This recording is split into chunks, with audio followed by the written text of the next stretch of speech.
হাওলাদার, সাবেক মুক্তিযোদ্ধা কমান্ডার, হিন্দুস্তানি উপজেলা, জেলা ফিরোজপুর।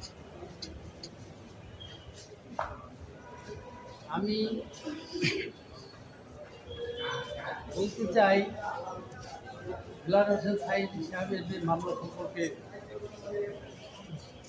আমি বাদী হয়েছিলাম কেন,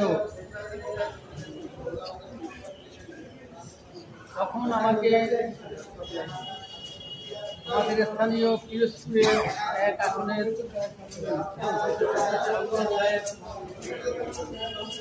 আমাকে বাড়ি থেকে খবর দিয়ে তার বাসায় নেয়। এই মামলাটি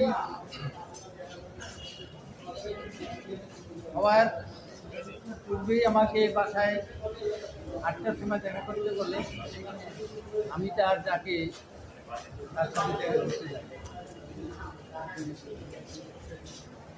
দেখা করার তার রুমে বসে আমাকে বলে তোমার একটা মামলা করতে হবে দুলার হোসেন সাইদের বিরুদ্ধে।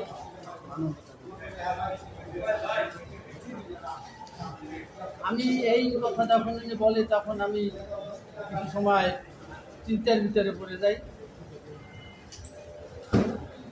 তারপরে তার কাছে আমি অনেক অনুনয় বিনয় করি, আমার ব্যক্তিগত পরিবেশ পরিস্থিতি সম্পর্কে বলি,